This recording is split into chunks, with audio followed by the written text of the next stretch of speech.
Bangladesh Nationalist party ఇప్పుడు గెలుపొందడం ఏసియాలోనే అన్ని Islamic states చూస్తున్నాయి ఈ పరిణామాలు ఏంటనేది. కానీ ఇందులో ఇస్లామిక్ స్టేట్స్లో ప్రధానమైనటువంటిది పాకిస్తాన్ ఇంకా ఆశలతో ఉంది. బంగ్లాదేశ్ ఇప్పుడు మాతో ఏ విధంగా సంబంధాలు పెట్టుకుంటుంది, బంగ్లాదేశ్ పాకిస్తాన్కి ఎంత దగ్గర అవుతుందో భారతదేశానికి అంత దూరం అవుతుంది. ఒకవేళ తారిక్ రెహమాన్ కనుక వాళ్ళ అమ్మగారు జియా ఖలీద్ లాగే పాకిస్తాన్కి అనుకూలంగా ఉంటే, అంటే వాళ్ళ అమ్మగారు పాకిస్తాన్కి బహిరంగంగా మద్దతు తెలపకపోయినా ఎక్కడ కూడా వ్యతిరేకత వ్యక్తం చేయలేదు. షేక్ హసీనా మాదిరిగా పాకిస్తాన్ని దూరం పెట్టడం, భారతదేశానికి దగ్గర అవ్వడం. ఎందుకు భారతదేశానికి దగ్గర అవ్వకపోతే అభివృద్ధి ఉండదు, పాకిస్తాన్కి దగ్గర అయితే ఆర్థిక సంక్షోభంలో కొట్టుమిట్టాడమే తప్ప జరిగేదేముండదు. పాకిస్తాన్ భారతదేశం సపోర్టుతో అప్పటి వరకు నడిచింది 2014 వరకు, లేకపోతే అది కూడా లేదు. కాబట్టి పాకిస్తాన్తో జట్టు కడితే ఏ ఉపయోగము ఉండదు, భారతదేశంతో జట్టు కడితే అభివృద్ధి ఉంటుంది, శాంతి ఉంటుంది. ఒక నీటి కష్టాలు ఉండవు, ఆర్థిక కష్టాలు ఉండవు. ఎంతో కొంత సపోర్ట్ కూడా చేస్తుందిగా. 200 కోట్లు సంవత్సరానికి పొరుగు దేశాల్లో సహాయంగా ఎంతో కొంత 200 కోట్లు పైగానే ఇచ్చేది భారతదేశం. మన 120 కోట్లు ఇచ్చింది. ఈ సంవత్సరం కూడా 60 కోట్లు ఇచ్చింది. షేక్ హసీనా లాస్ట్ టైంలో 120 కోట్లు ఇచ్చింది భారతదేశం మన బడ్జెట్లో. ఈ సంవత్సరం కూడా 60 కోట్లు ఇవ్వడం జరిగింది పక్క దేశాలకు సపోర్ట్. సో ఇంకా అభివృద్ధి సాధించాలంటే భారతదేశంతో ఉండాలని షేక్ హసీనా మన దేశానికి దగ్గర అవుతున్న కొలది పాకిస్తాన్ దూరం జరుగుతూ ఉంది. బంగ్లాదేశ్ కూడా పాకిస్తాన్ దూరమే పెట్టింది.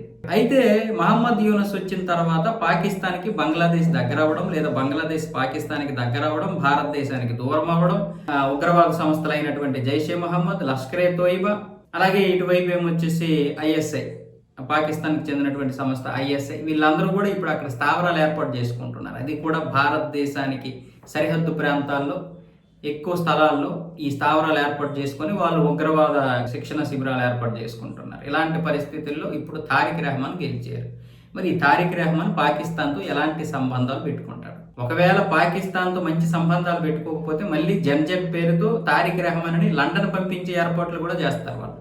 ఇప్పుడు పాకిస్తాన్ పూర్తిగా ఇన్వాల్వ్ అయిపోయింది బంగ్లాదేశ్లో. ఇక బంగ్లాదేశ్ నుంచి పాకిస్తాన్ దూరం అవ్వడం కుదరదు.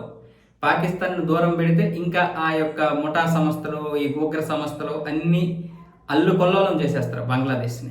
సో ఇలాంటి పరిస్థితుల్లో ఇప్పుడు తారిక్ రెహమాన్ పాకిస్తాన్కి మంచిగా ఉంటే మంచిదే అనుకుంటున్నారు. కానీ పాకిస్తాన్కి మంచిగా ఉన్నా లేకపోయినా పాకిస్తాన్ ఇప్పుడు తలదూర్చేసింది. ఆ రాజకీయాల్లో పూర్తిగా ఇప్పుడు తారిక్ రెహమానే కాదు, ఎవరైనా సరే అక్కడ ఉన్నటువంటి ప్రజలకు అనుగుణంగా నడుచుకోవాలే తప్ప ప్రభుత్వానికి అనుగుణంగా ప్రజలు నడుచుకోరు.